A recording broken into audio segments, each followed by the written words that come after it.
Is there anything more ominous than silence except for a clock with a seconds ticking loudly? Okay, so I've been playing a lot of Stardew Valley, and my character had a baby. When that baby got out of the crib and started like walking on its own, that thing runs. The little toddler in its onesie in the game runs faster than any character. Runs faster than I think my own character with a speed buff. That's creepy.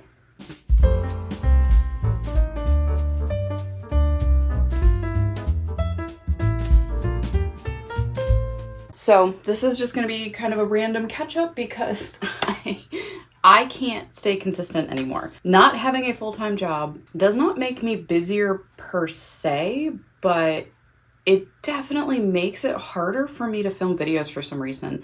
And I don't know why. Other than I'm lazy and easily distracted. So I will say this, I've not been reading as much because I've been putting a lot more attention and focus into video games, which I'm developing the habit of listening to audiobooks while playing video games, and for some games it's fine, and for some games it's not. So like Legend of Zelda Tears of the Kingdom, I don't know how many hundreds of hours on that game. Breath of the Wild by like times 10. And by that, I mean, on Breath of the Wild, I have 10 times the hours that I have on Tears of the Kingdom. I haven't played Tears of the Kingdom as much. Whatever. I'm at the point where I don't need the immersion into the game, so I'll put in an audiobook. But when I first played it, like, lights out, dead silence, I had the TV up really loud, or I had earbuds in so I could really hear the ambience of the game. Stardew Valley, I don't really care. There's no real sounds. Although I will say some of that music is really good.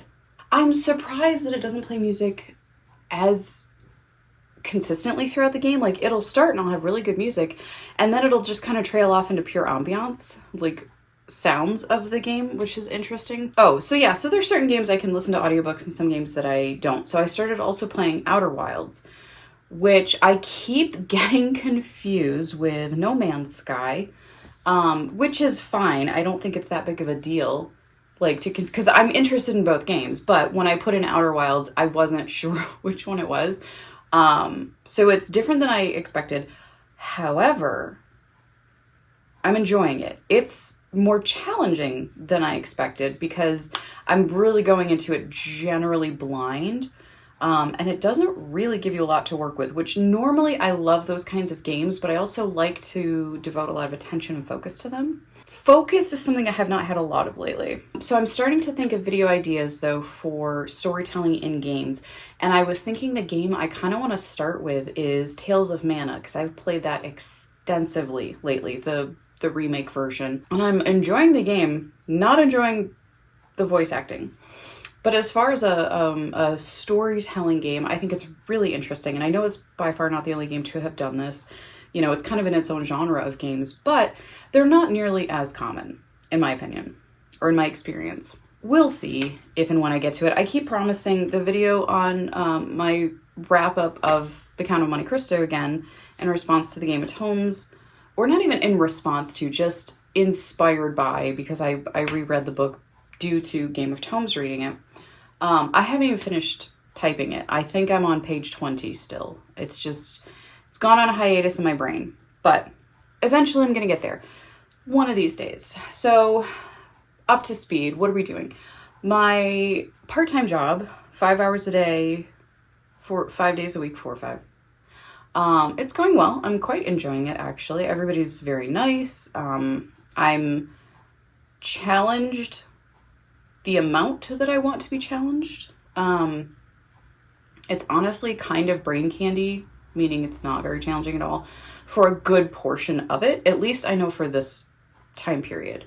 Honestly, probably for the next phase too, but that's just because I have a lot of experience doing some of this.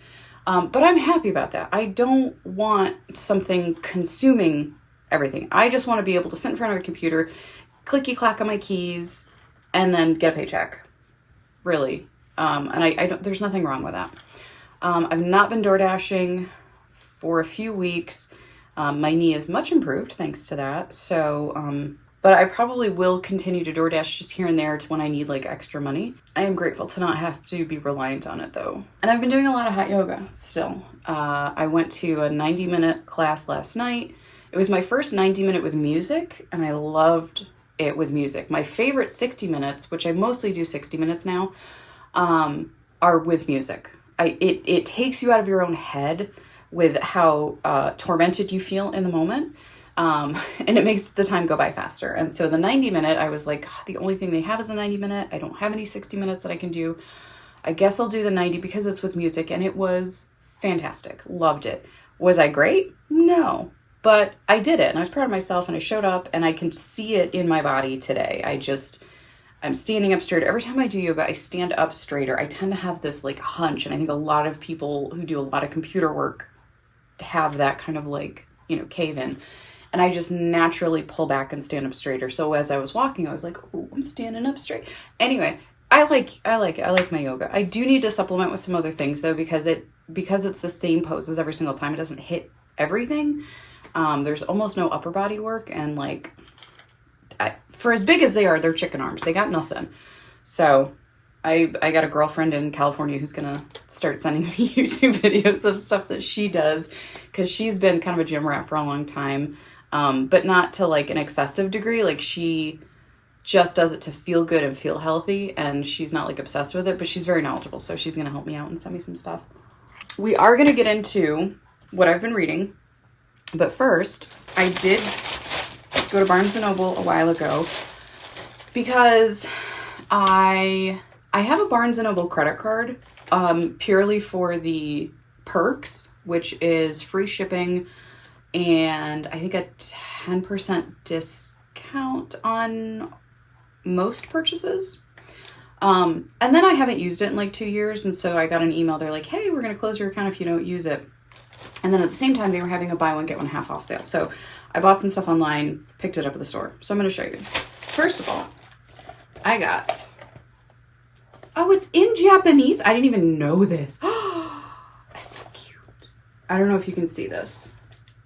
I really hope this is in focus. Okay, so it's Digimon, the original Digimon Season 1 figurines. I have not opened it yet. I saw this online. Oh my god, it's so cute. They're so cute. So the reason that I got this, besides the fact that I'm a giant nerd, is that I've been trying to find stuff to put into my booth, my sound booth, to make me smile, because I don't smile enough when I am working in there, and it definitely comes through in the voice, and it improves the reads. It improves your mouth noise, because you're not, your cheeks aren't as close to your teeth when you're properly smiling and stuff. So it's got my bookshelf in there, but I'm not looking at that. Like, I'm looking forward at the mic where there's just a computer screen and a giant white wall. So I keep hearing the advice of put stuff in your booth to make you smile. So this was on sale for like $7 or something. And I was like, yes, please, and thank you. So why is the entire top glued like this? Terrible design choice. Okay, I thought it was more than this. I thought it was like 2 or 3 characters. It's 1.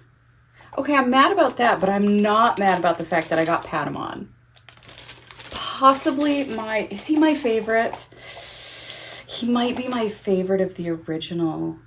Patamon and Gatomon, honestly. Like, the fact that they both turn into angels cracks me up. Like, little Patamon's such a little baby. And the episodes that focused on him and TK, I really loved. And then Gatomon, where she had this like villain arc and then redemption, and then she turns out to be an angel too, and they're like the pair of angels. I just think it's really funny. I really like their character design. So I like, okay, he doesn't stick to, which is fine. I wasn't gonna just set him down. Like, he was gonna be, I'm gonna hang him actually, so that like he'll be like either stick him to the wall or hang him. But like, why give me this if it can't? Okay. Anyway, look at Patamon. Anyway, Patamon's so cute. Oh, okay. I should put him in my booth, but now I just want him on my desk. Okay. I do tend to be somebody who collects things on my desk. That was definitely an issue at my last job because people also found that I loved My Little Pony Friendship is My Little Pony Friendship is Magic, and so ponies just started appearing on my desk, which was great. Loved it. I had so many ponies by the end, though. Okay, so that was going to just be the only purchase, and then I'm like, I should probably buy a book or two if they're buy one get one, you know? So I ended up with The Future by Naomi Alderman. I really liked the dystopian future kind of aspect that this was talking about. Okay, so when Martha Einkorn fled her father's isolated compound in Oregon, she never expected to find herself working for a powerful social media mogul hell-bent on controlling everything. Now she's surrounded by mega-rich companies designing private weather, predictive analytics, and covert weaponry while spouting technological prophecy. Martha may have left the cult, but if the apocalyptic warnings in her father's fox and rabbit sermon, once a parable to her, are starting to come true, how much future is actually left? Across the world, in a mall in Singapore, Lai Jian, an internet-famous survivalist, flees from an assassin. She's cornered, desperate, and worst of all, might die without ever knowing what's going on. Suddenly, a remarkable piece of software appears on her phone telling her exactly how to escape. Who made it? What is it really for? And if those behind it can save her from danger, what do they want from her, and what else do they know about the future? Martha and Jian's world are about to collide. An explosive chain of events is set in motion. While a few billionaires assured of their own safety lead the world to destruction, Martha's relentless drive and Jian's insatiable curiosity could lead to something beautiful or the cataclysmic end of civilization. By turns, thrilling, hilarious, tender, and always piercingly brilliant, the future unfolds at a breakneck speed, highlighting how power corrupts the few who have it, and what it means to stand up to them. The future is coming. The future is here. Sounds very prescient, to be perfectly honest. And I'm hoping it's executed well, but I like the premise of somebody who leaves a cult in a very wilderness, probably anti-technology area where she probably knows very little about the world and technology in general, and then is swept up into the cult of technology before realizing that is its own cult. I think that's really, really interesting. So I thought I would grab that. They were only hardcover, and not only hardcover, but most of them were hardcover on the deals, the 50 buy one get one 50% off. And the paperbacks were really expensive comparatively. I don't know. I wasn't happy about that because I don't like paperback. Or I don't like hardcover. I like paperback. I just realized, okay. It's probably not really easy to see on camera, but there's the fox. And then there's a really light, clear sort of a film foil that has rabbit ears. So the fox and the hare. Okay. And then the next one I got was The House of the Golden Door. This thing's heavy. This is heavier than The Future. Interesting. Okay. Amara has escaped her life as a slave in the Wolf Den, the city's most notorious brothel, but now her survival depends on the affections of her patron, a man she might not know as well as she once thought. At night, in the home he bought for her, the house with a golden door, Amara's dreams are haunted by her past. She longs for her sisterhood of friends, the women she was forced to leave behind, and worse, finds herself pursued by the cruel and vindictive man who once owned her. To be truly free, she will need to be as ruthless as he is. Amara knows her existence in Pompeii is subject to Venus, the goddess of love, yet finding love may prove to be the most dangerous act of all. This is the second installment in Elodie Harper's acclaimed Wolf Den trilogy. So I got the second book in a series. God dang it. You know what? It probably works as a standalone, right? I actually remember seeing the Wolf Den in Barnes & Noble a few years ago and going, oh, that might look interesting, and then reading it and going, I don't know. I wasn't super interested at the time, but I was looking for things along the lines of Circe, like the retellings of mythos that have either ignored or demonized women and then telling it from their perspective. And Circe was just like liquid gold. It was 5 stars. It was phenomenal. I absolutely loved it. And I started looking for things in those same vein. And I think that's why The Wolf's Den caught my eye. But it didn't, I don't know if it's because it wasn't tied to an existing Greek myth that I was familiar with that kind of waned my interest on it. But this being set in Pompeii, I found interesting, and, you know, somebody coming from the world of the brothel and that control, and then, you know, having a patron, so she finally gains her freedom, but she's now incumbent to this person, so is it really freedom? I thought those were with themes that I would like to see played out. I did not read far enough, apparently, to realize that it is second one in a series, but I feel like it's going to be a standalone enough, and if I like it enough, then I'll go read the first one. The last book, please don't laugh. It's The Count of Monte Cristo. There's a reason, though. There is a reason that I own 3 copies of this, okay? It's a valid reason. So the reason is that the copy that I started with is a copy that I have annotated. It literally fell apart. There are pages that just slipped out. The binding is just gone. And the second copy that I bought was intended to have me like re-annotate it during a reread. But it's the exact same copy. Like, it's the same book. So, like, binding and all. So I'm afraid that if I do that, it's just going to fall apart. And, like, I'm going to put in all that work to annotate it again. And may I remind you, this is what my annotation looks like on this book. If I redo this in the same binding, it's just going to fall apart again. Additionally, that was the copy that I sent to Emma years ago. And that's the copy that she started to read for Game of Tomes. Excuse me while I pick off the sticker. Ooh, it's going to leave a mark. It's okay. I'd rather have that than the sticker. And she wasn't liking the language in it. And I guess she asked Carolyn, because Carolyn was like, oh my God, aren't you absolutely loving this? Isn't this so beautifully written? She's like, not really. And then she's like, well, what translation are you reading? Well, apparently the Barnes & Noble Classic edition that I have was an anonymous translation. They don't know who made that translation, and it's not very highly regarded. So this copy Emma got because I think her and Caroline, did I say Caroline? Carolyn wanted to read the same translation, or at least very close translation. So she picked up this copy. And this is the other copy that my Barnes & Noble carries. Emma said that when she started reading this, she fell more and more quickly in love with the book, so that she thought the writing in this, the translation, was phenomenal. And I'm like, okay, I fell in love with the apparently crappy version, so this can only get better then, right? And then I'm also trusting that this binding is more solidly done. So I have a third copy of The Count of Monte Cristo.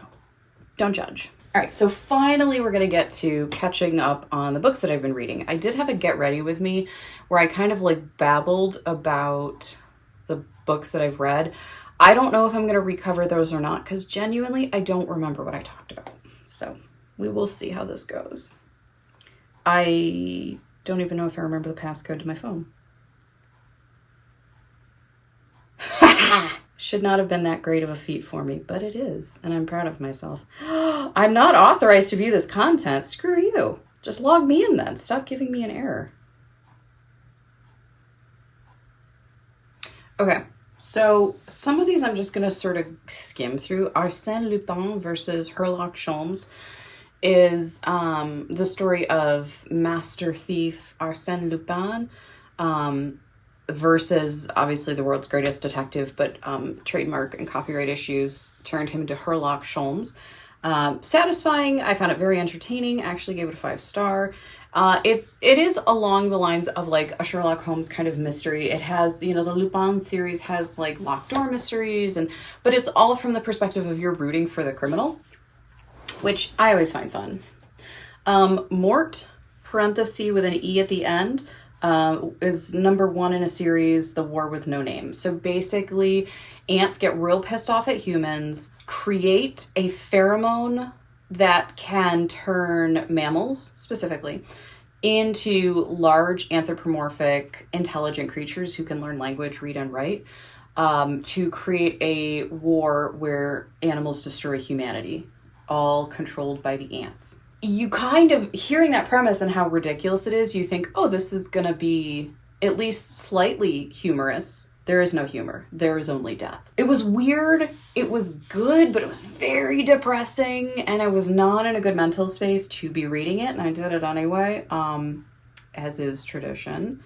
I do recommend it. If you're interested in that kind of social commentary and climate change and, you know, animal abuse and all these things, it is some heavy material, like some stuff some upsetting events happened very early on, and I was like, oh no, oh no.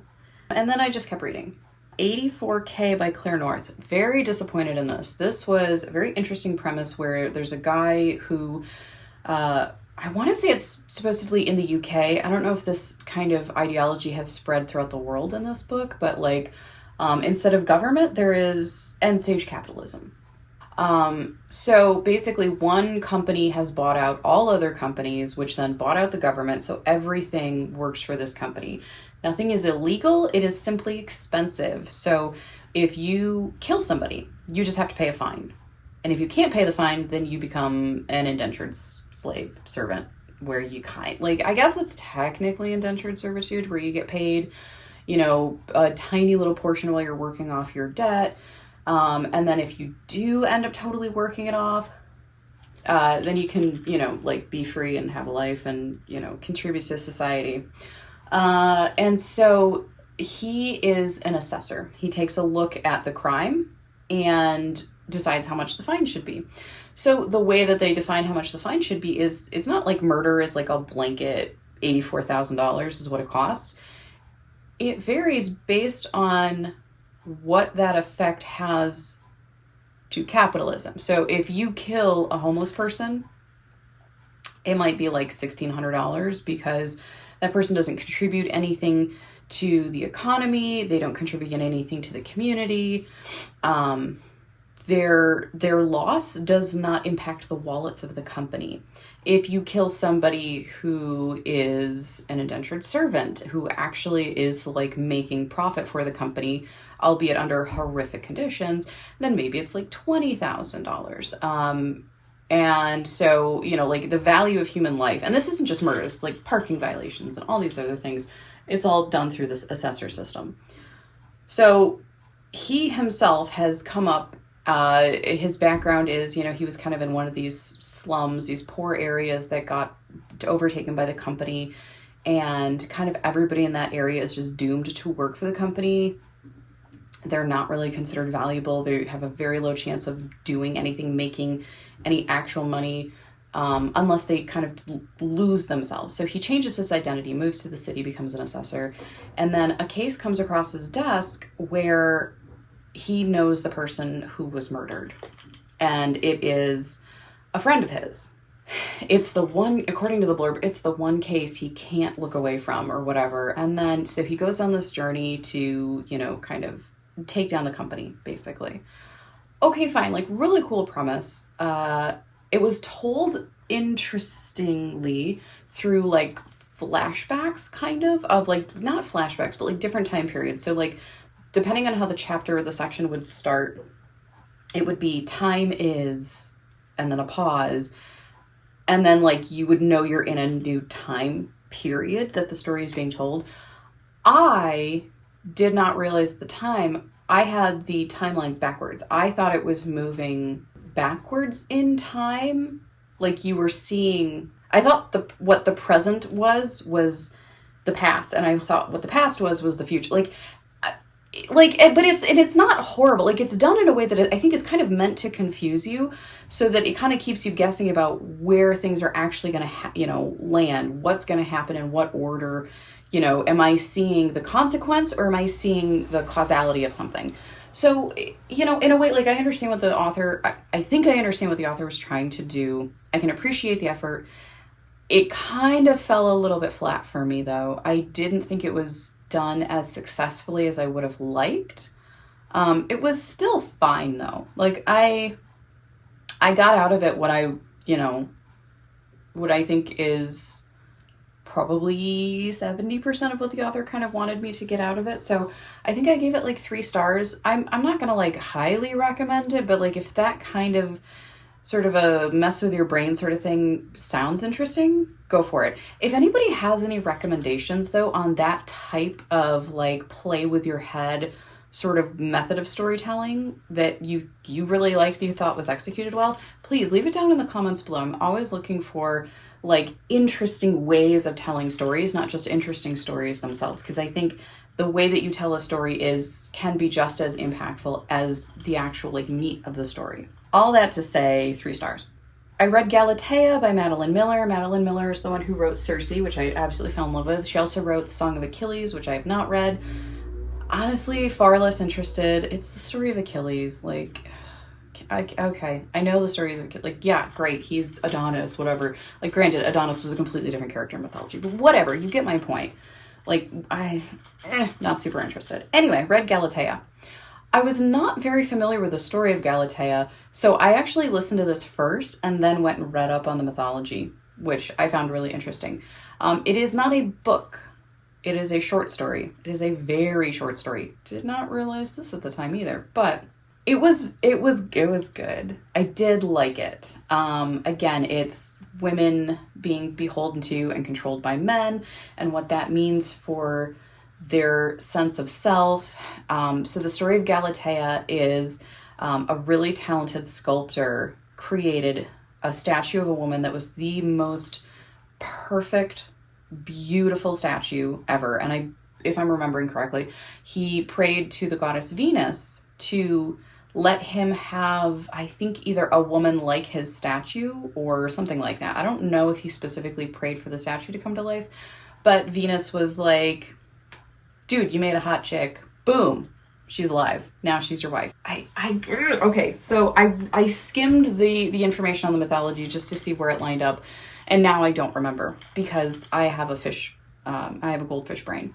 This is from the perspective of the statue who has come to life, who knows that she was a statue and knows that she was brought to life simply to be owned by this man. And the way that he treats her and interacts with her is like, he still wants her to be a statue, but one that he can,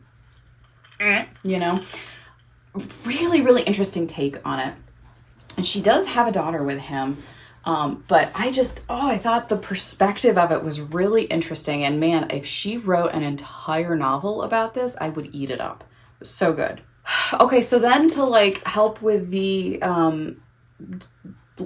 crippling anxiety that I've been suffering from for the past couple months, which is also partly, I think, why I haven't been making content. Books have been very triggering to my anxiety through no fault of their own, but random things in a book will set me off, and it'll send me into an anxiety attack that will then consume every thought of mine for the next 3 days or longer. And they've been piling on top of each other, and granted, anxiety doesn't make sense.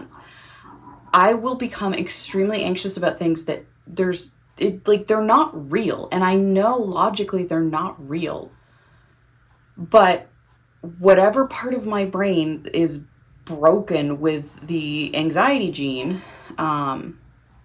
is it the amygdala? I don't know. The fight or flight response goes into overdrive as though it's real, and then the rest of my brain just focuses on these horrible fears and worries and thoughts and things, and it's awful. And so I've had to be very careful about my reading choices, because I'm finding that things that I would normally be able to look at objectively and pick apart and find really interesting and informative are instead now just triggering my anxiety in ways that I just could not predict. And so that's really frustrating. So my solution to that is murder novels. Cozy murder, to be fair. I've been reading a ton of Agatha Christie, and I did not know that I was going to grow up to be a fan of Agatha Christie. Really love her stuff. They're not all 5 stars, and that's fine. Not everything needs to be a 5-star. But there is a coziness to her investigative characters, Miss Marple and Hercule Poirot, and the fact that I didn't know that there were stories that have neither of them, that are just kind of one-off characters, or 1 or 2 stories that have characters that are kind of they go between them, and then she has really different styles of how she writes these novels. So in some of them, it's focused on Hercule Poirot from the beginning. He's there, he's in a place, he's the first character you're introduced to, and then within a day or 2 of his being in this place, somebody's murdered and he begins the investigation. In other ones, though, she starts out with all of the characters that are surrounding what will eventually happen, and she'll spend a great deal of time fleshing out these characters. You don't even know who's going to get murdered, and you don't know, she's exploring what these conflicts are that Poirot, because a lot of these are Poirot novels, that Poirot will come into and have to then start deciphering. So instead of just seeing it through his eyes in that style, you've already seen the buildup. You've seen the events that these characters are, approaching the cataclysm. And it's a really, really interesting way to do it. And then when you get to the Poirot investigation part in those stories, you don't get that deep, deep insight into Poirot's thinking like you do with some of the Poirot novels or short stories where, his friend is with him and is writing the novel. Like that guy's not there and it's just Poirot and these like random people he encounters. And so you see him, but you don't follow his investigation. Like you don't have access to his inner thoughts and a lot of his dialogues and things. So you're kind of left as one of the characters who is observing Poirot doing the investigation. You're not part of his investigation. And I find that the difference in storytelling methods with her is probably what has given her such longevity and such a wide collection of stories, because she's a prolific writer. And I was thinking about it early on and I was like, how is this woman going to write this many stories that continue to surprise, continue to, baffle, and continue to entertain if they're all going to be, like the Sherlock Holmes stories that he had a number of them, but I don't think he was anywhere near where her levels were at. But also the Sherlock Holmes stories were like all short stories, whereas Agatha Christie had some longer stories, like almost, I think she wrote a few novels that were mysteries. And it's the change in storytelling method, I think, that gave her that ability to be so prolific. So I found that really interesting. So we're going to just kind of run through really quickly some of her stuff now that I've talked forever. Sparkling Cyanide. That was a 3-star. It was fine. The mystery of it, like the way that it was kind of built up, I thought was really interesting. It was the ending that I was just sort of let down by. It was just sort of like, oh, that's the answer? So it was fine. Nemesis, which was a Miss Marple. I think this was my very, very first Miss Marple. I thought Miss Marple was like a 20-something-year-old, maybe 30-something-year-old woman. I don't know why. Now that I've met the character, Miss Marple the name itself sounds like that of an 83-year-old woman, which is what she is. Very interesting, because I assumed that Marple was someone like Poirot, where you're following like a methodology, a criminal investigation. Like that's, I think, why I thought she was in her 20s or 30s, where she like goes to the crime scene and you follow her and she's looking for clues and she's interviewing people and she's piecing the puzzle together. It's very different. It's an 83-year-old woman who just happens to be around a lot of murders. She has no history of crime fighting. She's not an investigator. She likes gardening, which I think is cute. And she just sort of, in very actually similar to Poirot in that manner. So like Sherlock Holmes looks at the cigarette ash, like he gets into the forensic psychology before that was really a thing. And he doesn't really look too much at the human psychology of things, which like that was the point of him. And I think it's phenomenal. I love it. Poirot makes fun of that, which I also think is really humorous, where he's like, no, you have to look at the psychology of people, because every murder has a motive. And to understand the motive, you have to understand the people involved, and you have to understand the victim. And then, you have to be able to then piece together people's roles in an event very much based on their psychology. Are they capable of murder? Did they have any desire to murder? Did they have any motive to murder? And so he goes about it in that way. And he does look at evidence like, okay, well, this person, has, one arm because he lost the other in the war, and the gun was clearly fired by a right-handed person. This guy, only has a left arm, so that couldn't have been, there is evidence-based things to him, but he's very focused on the psychology. So Miss Marple is the same, but not as technical. Like Poirot has a very technical aspect to how he goes about it. Whereas Miss Marple is like, she's just vibes. Really, she is just a murder investigator who is looking for vibes. And I actually did not think I was going to like her, but I actually really do. So Nemesis was the first one I read by her. Well, not by her, about her. Sleeping Murder. which now I can't even remember what that one was about. The Mirror Cracked from Side to Side. Murder at the Vicarage was also a Marple. So that's 1, 2, 3, 4. 4 Miss Marples. All of them were 4 stars. I actually quite enjoyed each of them. Okay, okay, you know what? Let's just do all the Agatha Christie. We'll come back to that one in a second. The ABC Murders, which was Hercule Poirot. I gave it a 4-star because it was well written, but it was probably so far my least favorite Poirot, and not because the writing was subpar by any means, but the premise of it. Hercule Poirot is taking down an international crime organization that is basically trying to shadow run the entire planet. I don't believe it. Like, granted, I'm suspending a lot of disbelief with a lot of books, but when you have an established character like Poirot and like the types of murders and stuff that he's, investigating, and it's not unheard of that like he would, be involved in something like this or asked to, consult. But like he kind of figured out this conspiracy on his own, and he's like investigating it on his own, and that like the scope of it, and I'm just like, I don't know. I just feel like it's a little out there for that character for me. But it was good. It was well written. It was interesting. The Mystery of the Blue Train, that was really good. That was a Poirot. The Hollow was Poirot. I think all the Poirot ones also got a 4-star. Okay, so we're through the Agatha Christie. I do have a few more. I don't know how long I've been talking. It's probably been a long time. I can fully intend to make like a 20-minute video, and it's gonna be 60 minutes because I can't shut up. I do have to talk about this book though. Okay, so I got this free from Chirp. So if you don't know what Chirp is, it is an audiobook app. So like there's Audible, and then there's Libby, which you can check out books from your, your local library. Chirp is an audio app where you can purchase books at a discount, purchase audiobooks at a discount. I love it. I think it's phenomenal. I think they have fantastic deals. Go through, make your wish list, and then it'll tell you when they're on sale. It has sales constantly. I get an email every day with a list of books that I might be interested that are on sale because I've picked the genres that I'm interested in.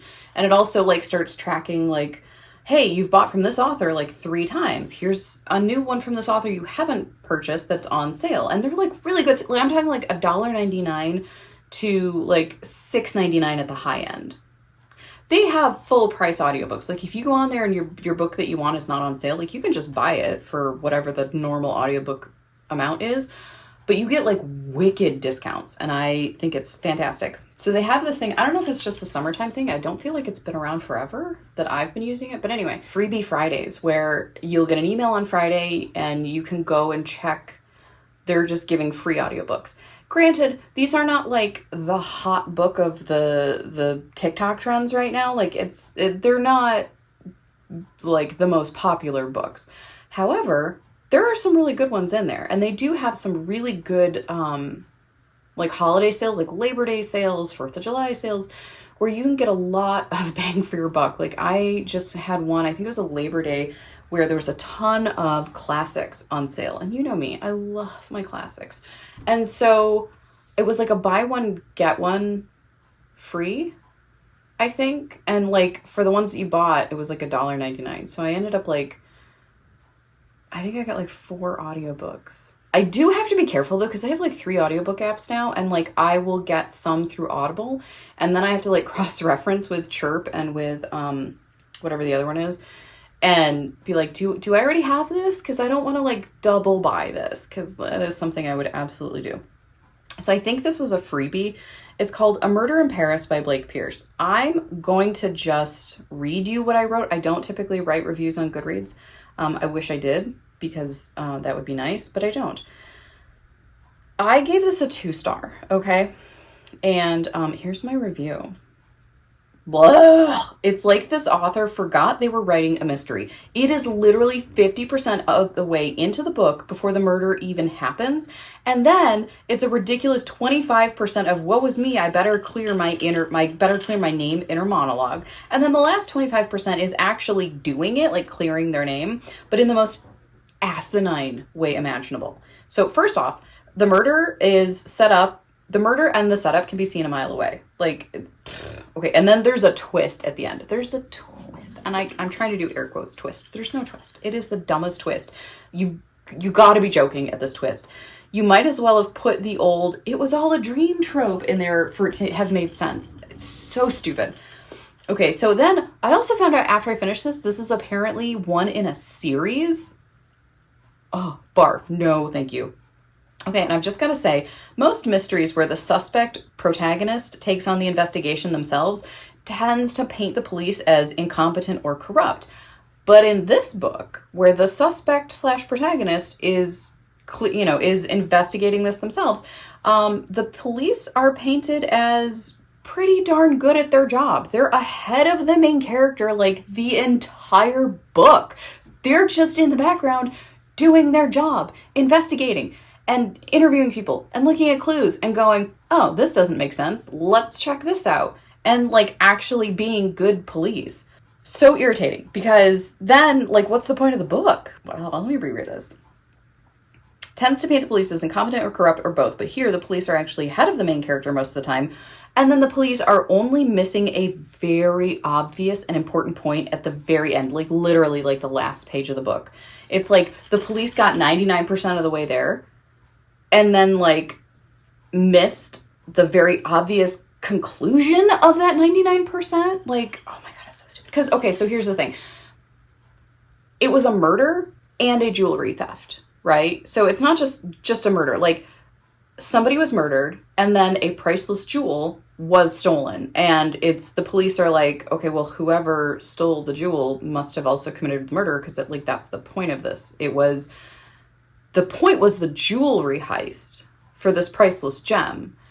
The point wasn't murder. Like that either happened as a result of or in the course of, you know what I mean?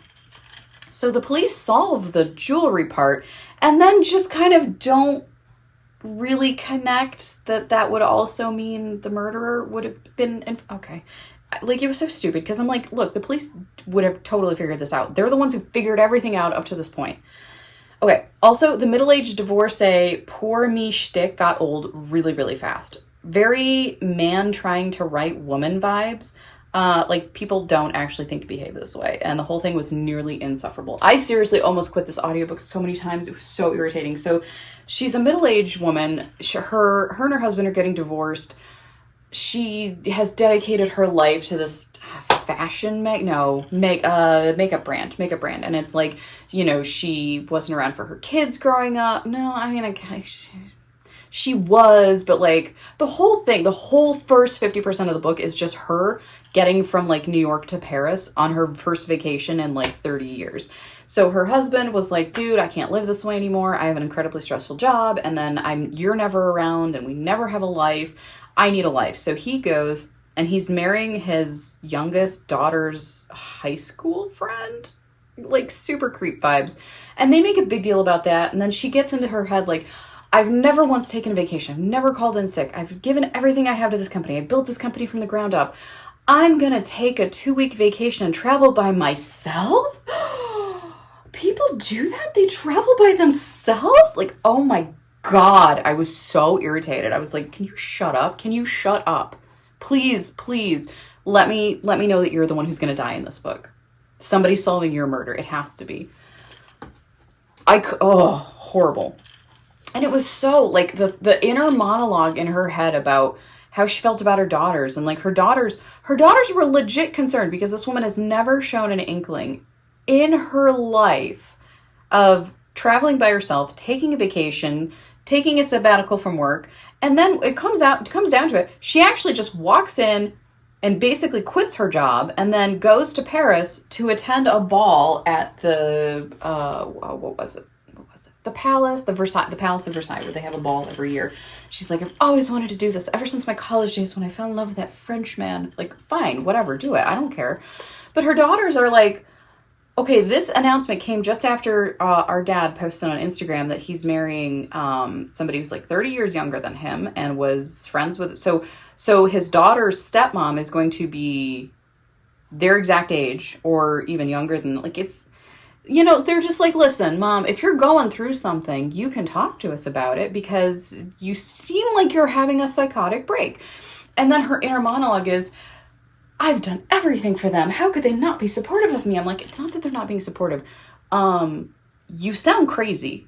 And they're worried, and they're actually trying to make sure you're not going to, I don't know, go off and join a cult in France. Like, it's legit concerns. 50% of the book was that. It was so horrible. I hated it. Okay, so don't ever read A Murder in Paris. I swear to God. Okay, then I read A Daughter of the Samurai by Etsu Inagaki Sugimoto, which is, I believe, autobiographical. And it is the true story of a samurai's daughter brought up in the strict traditions of feudal Japan, sent to America to meet her future husband. So I mean, it's a biography, so I'm not really going to rate it. But she talks about her early life and samurai tradition and Japanese culture and what she grew up treasuring and, finding normal for the culture of Japan. And then how that contrasted so much with what she found in American life when she was in no, she wasn't, because the education system is interesting here because her father dies, and he, like the way that he would have run the house, he gave her a lot more education than girls would normally receive, because he basically was like, yeah, we'll say that she's going to become a Buddhist nun. And so she would be getting a lot more education than her sisters, who are just going to grow up and be married, because they have enough daughters to grow up and be married. And she just didn't, she was more of a voracious learner and everything. So her father was like, okay, we'll say she's going to become a Buddhist nun, and we'll just educate her and see where her interests lie. So after her father dies, her brother ends up allowing her to continue her education, and then he arranges a marriage with her and a Japanese man who's living in America. So she goes to America, and it's this completely foreign everything.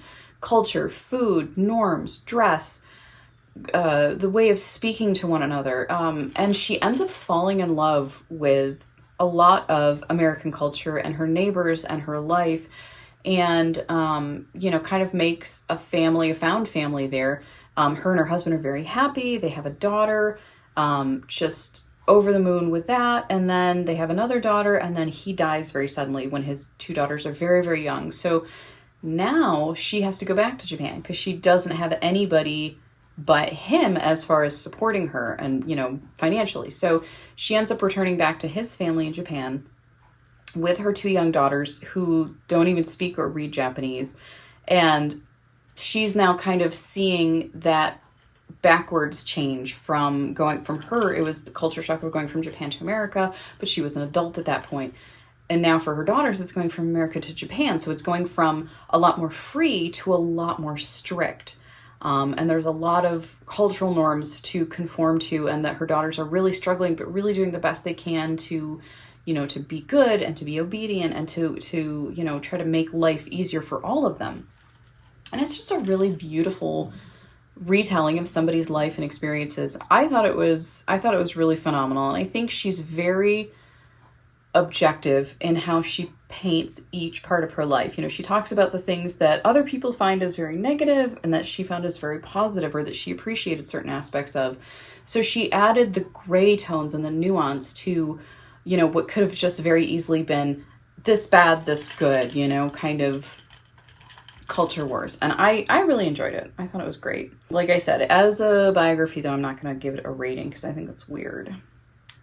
Then I read The Samurai's Garden by Gail Tsukiyama. This is my second Gail Tsukiyama book. The first one was The Street of a Thousand Blossoms, I think. So this is the story of a young teenage boy from Hong Kong who comes to a little seaside village in Japan to recover from tuberculosis. This is happening during the Chinese-Japanese War. It's very interesting. So you have this teenage boy who falls in love with this part of Japan where he comes from, Hong Kong. So it's very crowded, very noisy, very fast moving. And he's a pretty privileged person from a family that's well off. And then he comes to this little seaside village in Japan, and the only other person in the house is the house's caretaker, who has served that family since he was like a little boy.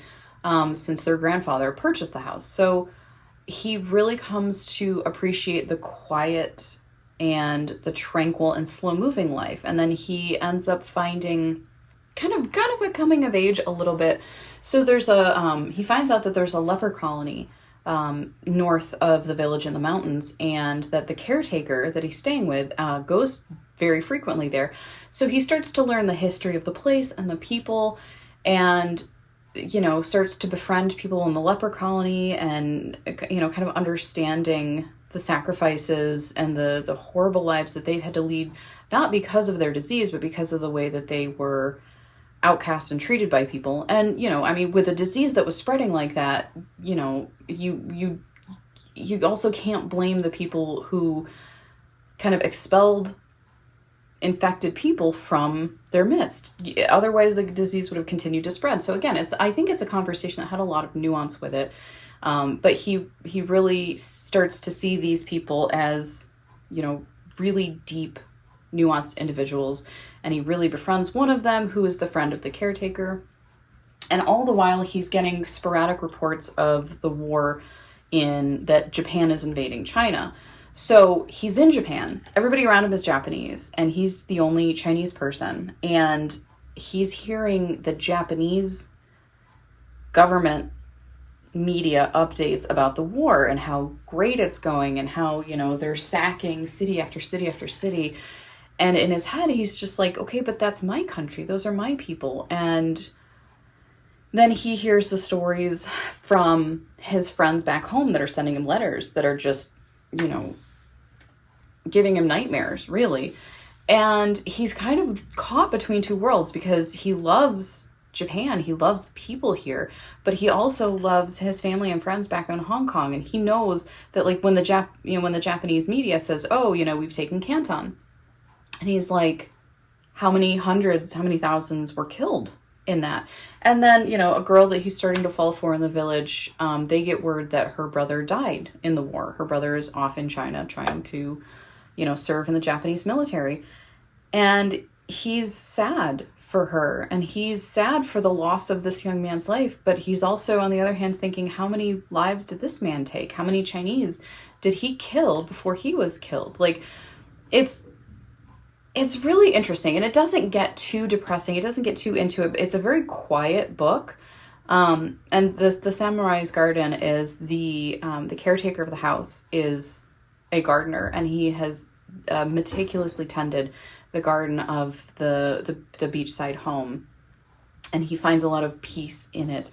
And so the boy becomes his assistant, kind of. He starts to learn a lot about the garden, and so he kind of learns lessons through metaphors of gardening, about how certain trees put their roots really deep to remain strong against the winds, and other trees spread their roots out wide and support themselves by interlocking with it. So there's a lot of gardening metaphors, intentionally so. Like, it's not like the author's like, hey, I'm gonna just throw in this metaphor so the reader gets it. Like, it's the caretaker trying to teach him how to come into adulthood, and he's using the metaphors while showing him gardening. So I thought that was a really good book, actually. I like Tsukiyama's writing style. I like the quietness of her characters and her works. They're not chaotic. They're very reflective. They give the reader time to kind of come along and process things along with the main characters. There's really one main character in this book. I think in The Street of a Thousand Blossoms, it followed two brothers on very different paths. One becomes a sumo wrestler and one tries to become an artist. But it had that same kind of very calming vibe where you sort of grow with the characters. And I just really appreciated it. So 4 stars. The next one I read was Journey to the Center of the Earth by Jules Verne. I gave it 3 stars because, like, it was fine. It was entertaining. I don't know what to say about it, though. Like, I just wish it was more, and yet it was also so chaotic with, like, every other second somebody was, like, on the verge of death. And it's always the main character, this youngish kid. He's like 20 something, and he's with his uncle and, like, a Dutchman who is kind of showing them, like, how to survive. And they're going to the center of the earth. And, like, for all the things that should be super exciting, the exciting parts felt boring, and the boring parts, it felt like Jules Verne was trying to make the boring parts exciting. Like the kid gets lost. He's looking at rocks or something because they're geologists, and he gets separated, and then he doesn't realize for a long time that he's been separated, and then he tries to get back with them, and they've like apparently gone down different caverns, and so now he like doesn't know how to find them. It's not like they're just down one long path. And so it's like suddenly life and death. He's parched, he's fainting, he can barely speak, he knows he's on the verge of death, he's facing the face of death, and like he just, dude, you got lost. Like, and like the timing from realizing he's lost to on the verge of death, maybe I'm wrong, like maybe I need to reread it, but it feels like a matter of hours. Like he's been lost for 4 hours and he's laying on the ground at death's door. And I'm like, that's not, no. And then by the same token, it gets to the point where they come upon this like gigantic forest. And when I say like gigantic forest, like it makes the redwoods of California seem minuscule. These massive, massive animals. And then like a creature, a species that looks like a branch of humans watching these creatures. That should have been the most exciting part of the book. And it was just kind of like, bloop, just flipped over. And I'm like, okay, I have a vague memory of watching in the theater a movie with The Rock, 2 kids, and oh, what's that actor's name? I don't even know if I'm making this up. Like maybe this was like a fever dream. I don't know. But I want to say it was Journey to the Center of the Earth, but it was like whatever their take on it was. They didn't like, I don't know, whatever. I think it was Journey to the Center of the Earth. For as vague as I remember that, it was more exciting than this book.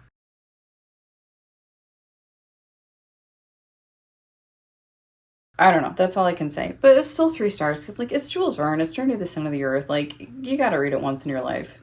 Maybe. Okay, then I read D is for Death by Harriet Townsend. Here's my thing. D is for Death is sort of like an Agatha Christie-esque thing. That's how they advertised it. And they're not wrong. It was good. It was a very good book. The mystery was good.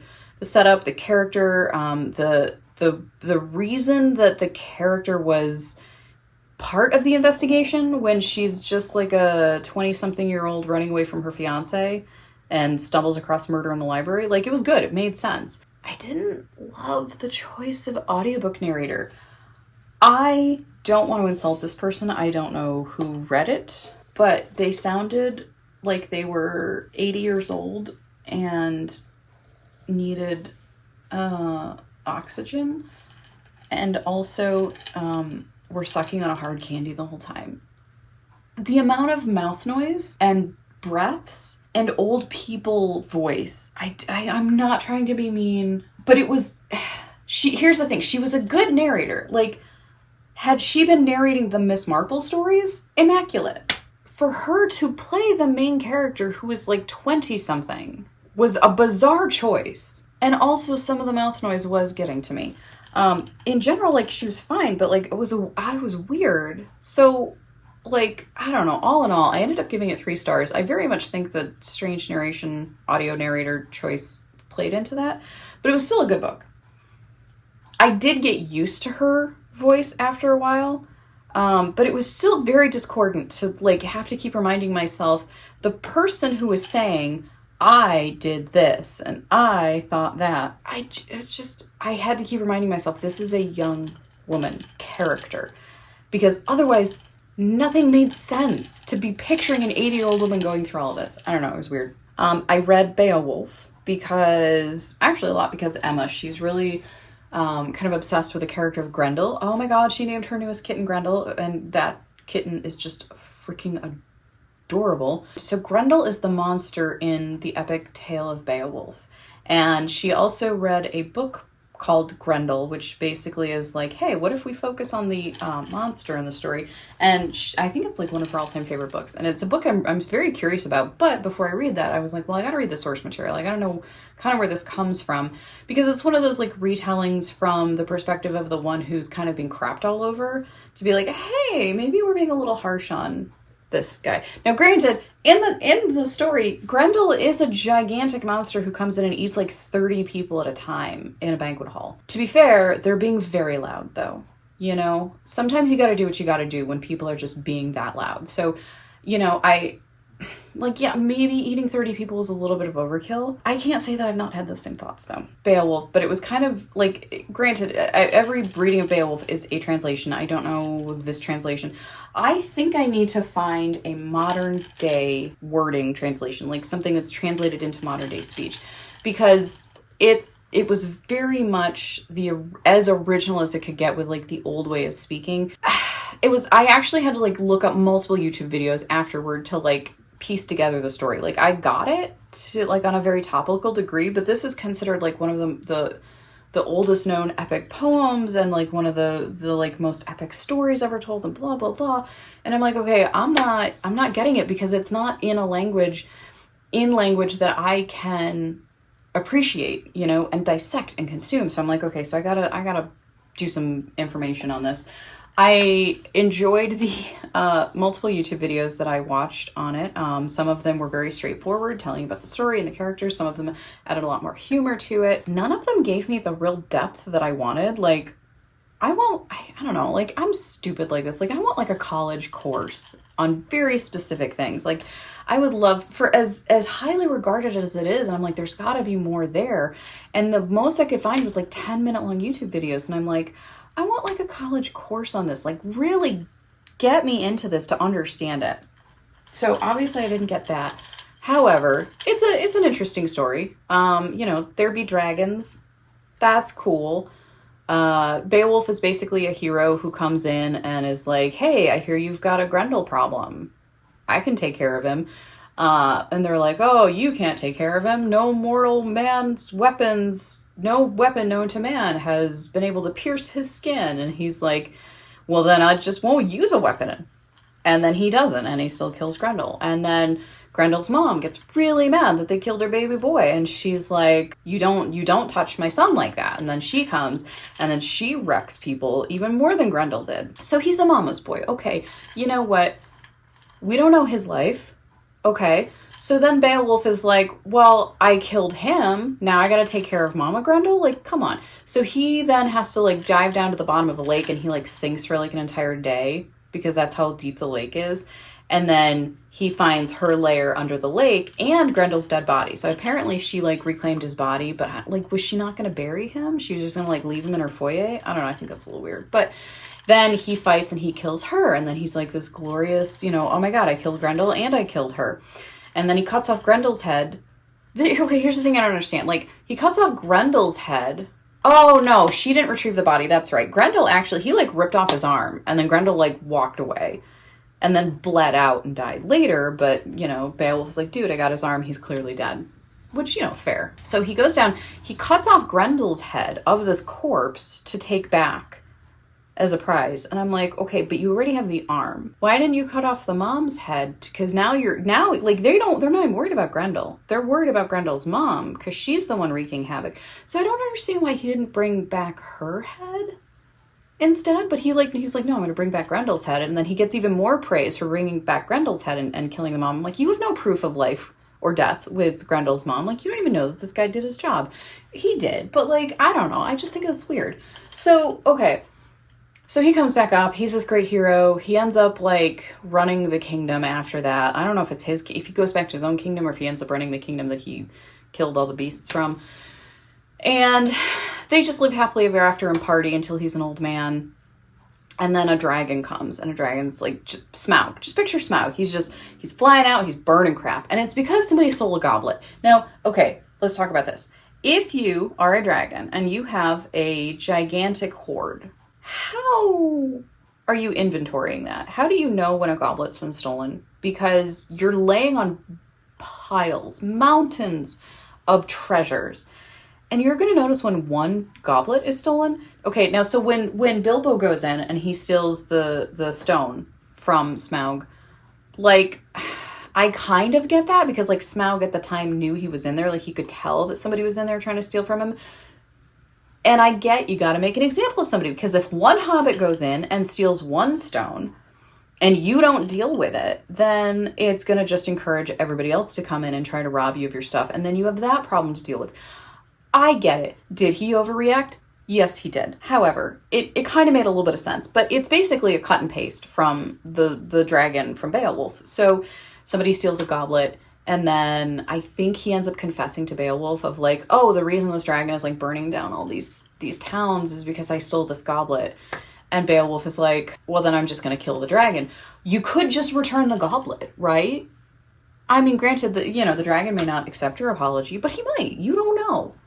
Why not try diplomacy first? So Beowulf goes and ends up like mutually assured destruction, simultaneously killing the dragon.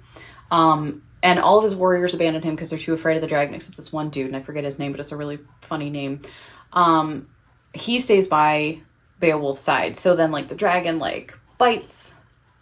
No, into his neck. He bites Beowulf into his neck, and then the other guy was like, ah, no, and he, like, stabs at the dragon. Doesn't really do much, but then it distracts the dragon, so then Beowulf then can, like, kill the dragon because he's, like, right all up in him, and he just, you know, gives him a stab where it's gonna hurt. And then apparently the dragon's fangs are poisoned, so now Beowulf is dying. The dragon's dead. He's dying from the poison, so he appoints this other guy, really brave guy who stuck with him, as his successor, because apparently he didn't have any kids. I don't know. That seems a little strange back in the day. But he was too busy killing monsters, I guess, to have children. So that's it. And then, like, that's the end. Which is fine, I guess. But I just feel like I'm missing a lot, you know? Like, I feel like there's layers that I'm just not getting. So, I like, to me, it's a 3-star as my current understanding, but I feel like I'm sure it's better than that. I just don't have the right experience with it. I didn't get the full Beowulf effect and, like, literature deep dive that I really wanted. So I probably will eventually try to do that. I don't know where I'm going to find resources on it. I don't know. Maybe there's like see, the thing is, like, I'm sure there's a Cliff Notes or a Spark Notes, but, like, I want more than that. But, like, I guess, I don't know. Maybe that's a good place to start. Am I done? Is that it? No, there's one last one. Okay. People of the Book by Geraldine Brooks. I just finished this. Talk about a book that I should not have been reading in my anxiety phase. So People of the Book, I've seen this for years. And it's always been in, like, the back of my mind as, like, when I see it, I'm like, oh yeah, that's one I want to read.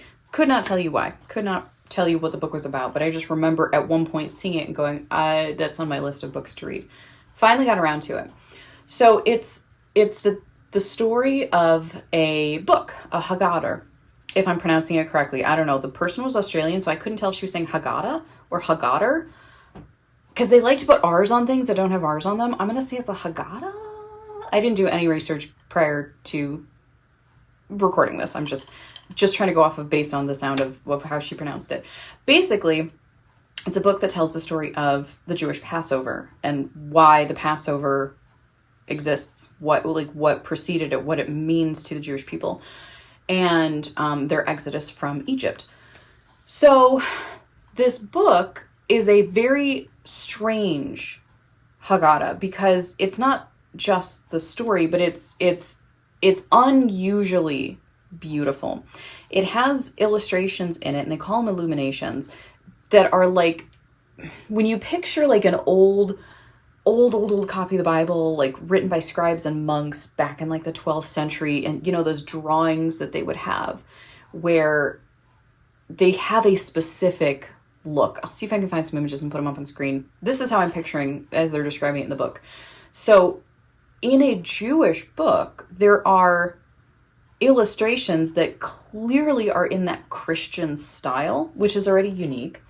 There is a lot of actual gold and silver foiling in the book. So, like, actual gold and silver used in these illustrations.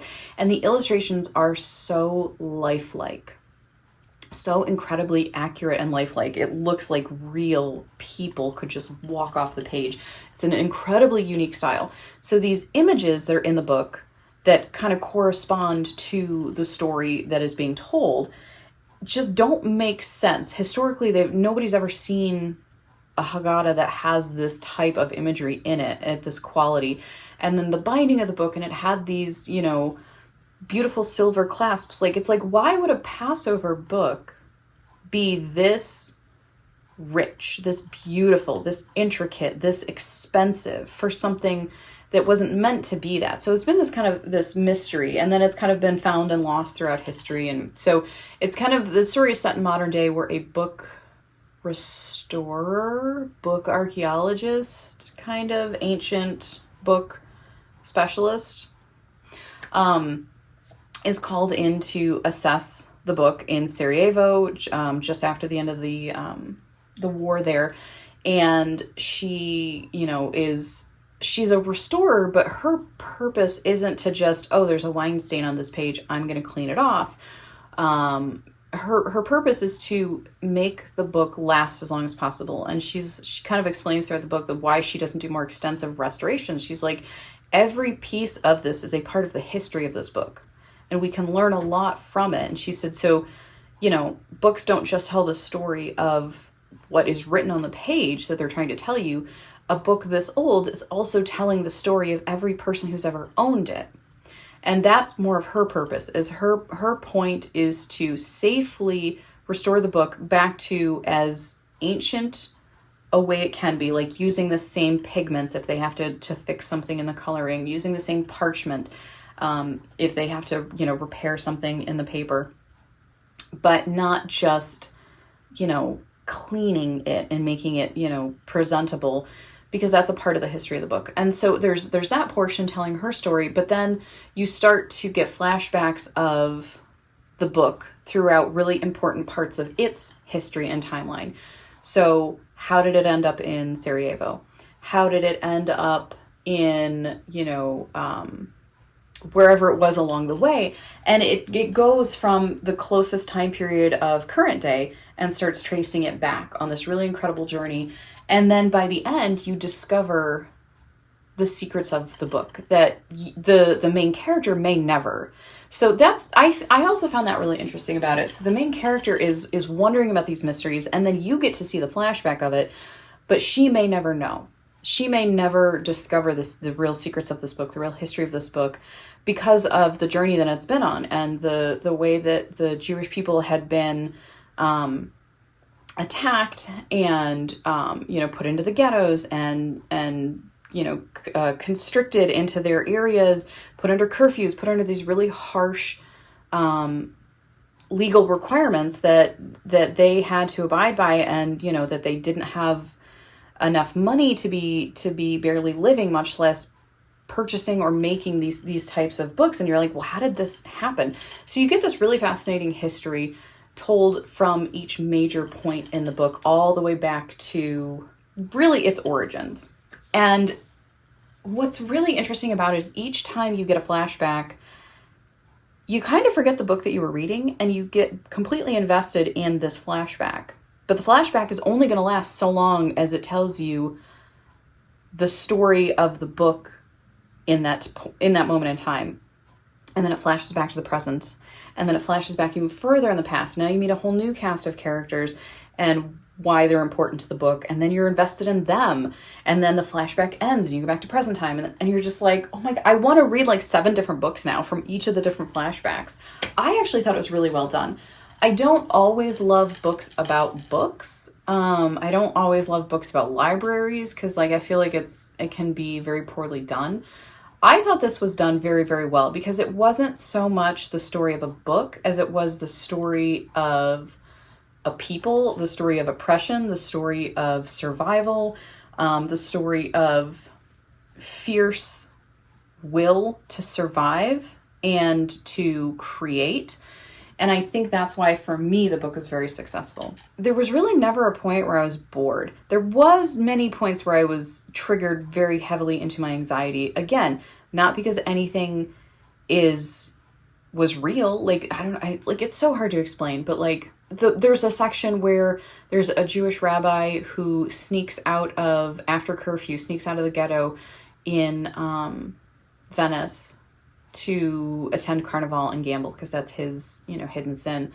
And he loses all of the money that he was given that was supposed to be dispersed among his people to help them buy food and not die and all this other stuff. His monologue after he gets back and is like, I lost all the money, I have to tell everybody, I have to ask for their forgiveness. you know, I'm gonna have to repay what I lost. I don't even know how I'm gonna do that.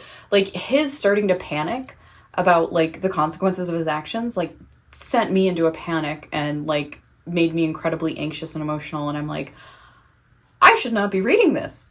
And but like, there's nothing tied to like, to me, to reality, but just like, I don't know, my anxiety just loves to find random things that have nothing to do with anything and be like, hey, you need to be terrified of this.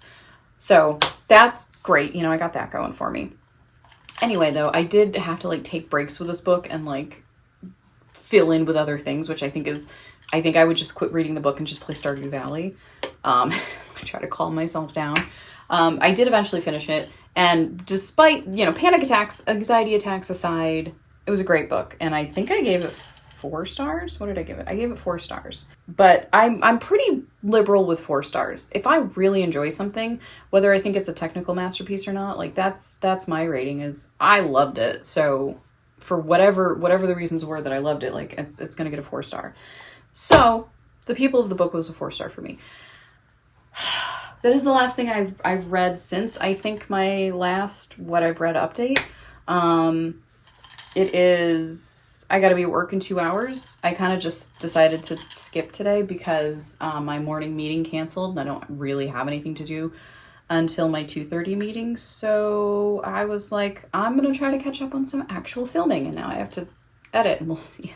We'll see if this, I have recorded stuff on it. Like, it's not that I've totally been slacking. I've been recording quite a bit, and then I just either never get around to editing it, or it's been so long that I forget what I've edited, and then I forget that I've recorded stuff. And so I could probably have released maybe 3 videos in between my last one. I just haven't. I am actually, because this is more of a sit down, like in the camera, I'm definitely going to try to get this edited and up. But now I'm hungry. I got to go get something to eat. I guess that's it. Thank you so much for watching. You know, if I could record a little bit more consistently, I wouldn't have hour-long videos. I don't know. Should I break this up into 2? I probably should. I probably won't, though, because like then I'd have to have 2 different intros and exits, and it just feels weird because like I didn't have any consistent like cutoff points. So it's gonna be 1 video. Anyway, love you. Thank you so much for watching. Shoot some stuff into the comments for me. A, cozy mysteries. B, books that play around with timelines and time in storytelling, or weird storytelling methods that you think I would like. Anything that you think that I can read that won't trigger my anxiety. And that's going to be a hard sell for you because you don't know what's going to trigger my anxiety, because I can't tell you because I don't know what's going to trigger my anxiety. But like serious, heavy kind of subject matter books right now, maybe, you know, you can suggest it and be like, hey, maybe don't read this right now, but hey, when you're in a good headspace, this is a really great book. So yeah, please give me some reading comments down below. And what else? Tell me your favorite infused water combo, but not like the water TikTok, like water talk stuff. Cause like taking a glass of water and pumping like 7 shots of flavor into it is not water. It's not. It's syrup at that point. It's non-carbonated pop. So what is your actual like water preference? Do you hate water? If you hate water, I love water. I don't get people who hate water. If you hate water, I gotta know. How do you drink? What do you drink? Is it just pop? Is it juice? Is it coffee? I can't imagine not just having like giant bottles of water in my day. And I drink pop and coffee and all that other stuff, but like, hopefully at least half of my intake is just water. So like, if you hate water, what do you do? Because you gotta stay hydrated too. You know, take care of yourselves. As Jess Owen says, stay blessed, hydrated, moisturized, and sunscreened. Everybody should follow that, right? Sunscreen, super important. Hydration, super important. My cat is mad that I have the window shut, so I better open this and let her in the window. I will see you guys later. Take care of yourselves, take care of each other, and I'll see you in the next one. Bye. Look at the camera. Oh, God.